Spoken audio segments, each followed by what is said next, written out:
आप सभी को मेरा नमस्ते है। मैं आप सबका हार्दिक स्वागत करती हूँ और आशा करती हूँ आप सभी लोग सुखी होंगे, स्वस्थ होंगे और प्रसन्न होंगे। आज मैं आप लोगों के लिए जो कहानी लेकर के आई हूँ उस कहानी का नाम है रूपा और ये कहानी लिखी है सुभद्रा कुमारी चौहान जी ने। चलिए कहानी शुरू करते हैं। असमय की घंटी ने सभी को बेचैन सा कर दिया। अभी आधा घंटा भी नहीं हुआ, मैट्रन जेल बंद करके गई है। फिर तुरंत ही वह घंटी कैसे? जेल जीवन से घबराई हुई बहनों ने सोचा शायद उनकी ही रिहाई का फरमान आया हो। जिनके मुलाकाती बहुत दिनों से नहीं आए थे, उन्होंने अंदाज़ा लगाया शायद उनसे कोई मिलने आया है। जिन्हें किसी तरह के सामान की प्रतीक्षा थी, उन्होंने समझा उनका सामान ही आया होगा। मेरी 3 साल की बेटी ममता दौड़ती हुई आई और मेरे गले में लिपट कर बोली, अम्मा उठो, चलो, घंटी बजी है, फाटक खुलेगा, आज तो हम लोग भी छूटने वाले हैं। मैं अच्छी तरह जानती थी कि उसकी आशा कितनी निराधार है, फिर भी उसका मन रखने के लिए उसके साथ फाटक की ओर चल पड़ी। जमादारिन जल्दी जल्दी अपना पल्ला संभालती हुई आई। ताला खोलकर उसने फाटक खोल दिया। असिस्टेंट जेलर के साथ एक 24-25 साल की स्त्री अंदर आई और एक तरफ चुपचाप खड़ी हो गई। उसके साफ कपड़े और गंभीर मुद्रा से बहुत सी बहनों ने अंदाज़ा लगाया कि यह भी शायद राजबंदिनी है। जेलर ने जमादारिन को बुलाया और उसे धीरे धीरे समझाकर चला गया। जमादारिन ताला बंद करके अंदर आई। अपनी हाथ की छड़ी से उस नई आई हुई स्त्री को मारती हुई बोली, चल हरामजादी, बच्चे को मारना ही था तो उसे पैदा क्यों किया था? मार से वह स्त्री तिलमिला सी उठी, फिर भी जमादारिन के आगे आगे जल्दी जल्दी चल पड़ी, शायद इस डर से कि कहीं दूसरा प्रहार भी ना हो जाए। परंतु जमादारिन को इतने ही से संतोष कैसे हो जाता। उसने और भी जोर से मारते हुए और अश्लील गालियां देते हुए कहा, आँख दिखाती है रंडी, देख तो नंबरदारिन, उधेड़ ले चमड़ी रांड की और गुनह खाने में बंद कर दे। अब मुझसे ना सहा गया।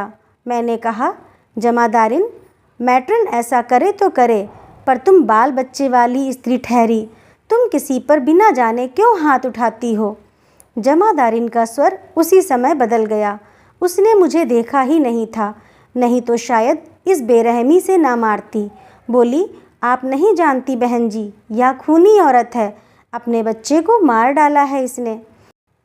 मैंने कहा, उसके अपराध की सज़ा तो कानून से छोटी सज़ा से लेकर फांसी तक की हो सकती है। तुम्हारा काम तो उसे अपनी देख रेख में बंद रखना भर है, तुम वही करो, सज़ा का काम देने वालों पर छोड़ दो। वह गुनह खाने में बंद कर दी गई। सब लोग अपने अपने काम में लग गए, मगर मुझे उस औरत की याद ना भूली। मैं उस गुनह खाने की तरफ गई। लकड़ी का दरवाज़ा खुला था, वह छड़ के दरवाजे में बंद थी। मैं अंदर आंगन में गई तो देखा वह औरत अभी उसी प्रकार बैठी थी। रोटी और दाल उसने छुई भी नहीं थी। मैंने उससे पूछा, तुमने खाया क्यों नहीं? खाना खा लो। उसने मेरी तरफ देखा, फिर उसकी आंखों में आंसू भर आए। मेरा भी जी भर आया। मैंने कहा, तुम रो मत, वरना मैं भी तुम्हारे साथ रोऊंगी। खाना खा लो, फिर मुझसे बतलाओ कि तुम क्यों पकड़ कर लाई गई हो। सचमुच तुमने? पर विश्वास नहीं होता कि कोई माँ अपने बच्चे को मार सकती है।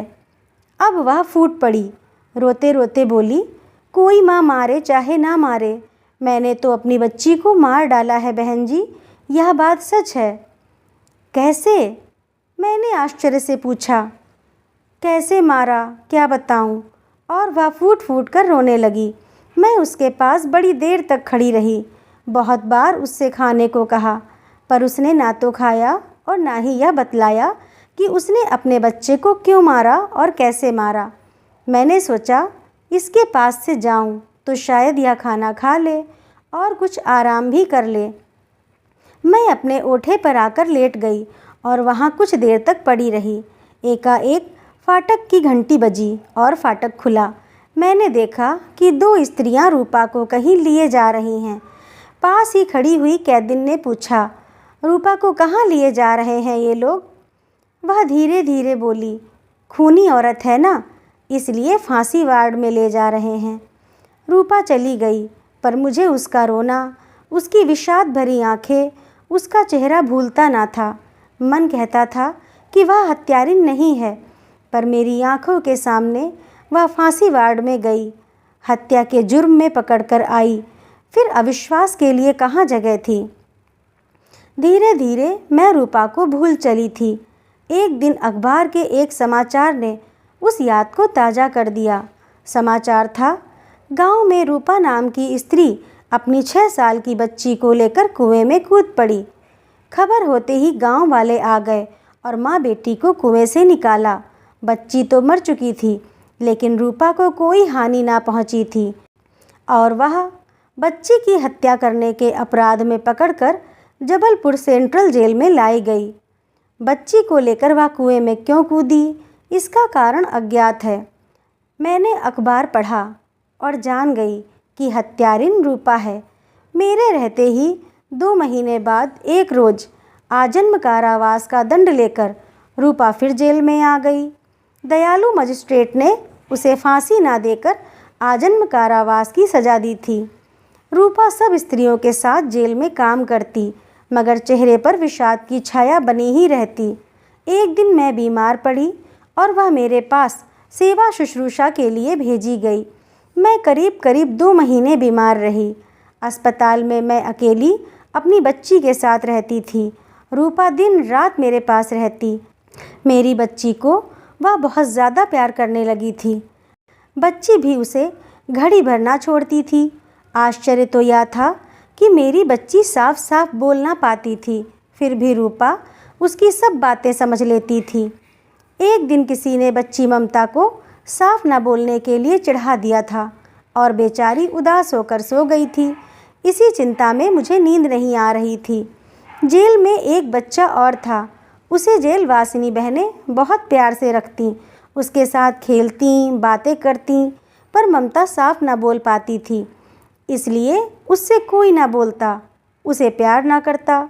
यहाँ तक कि खेलने के लिए सुंदर सुंदर खिलौने, फल, मिठाई उस बच्चे को दिए जाते और ममता खड़ी खड़ी टुकुर टुकुर देखा करती और फिर रोती हुई दौड़कर मेरे पास आती और कहती, अम्मा, भाभी ने बाबा को तस्वीर की किताब दी है, मिठाई दी है, अम्मा मुझे भी तस्वीर की किताब मंगा दो। जेल में वे चीज़ें मैं कैसे उसी समय मंगा कर दे सकती थी।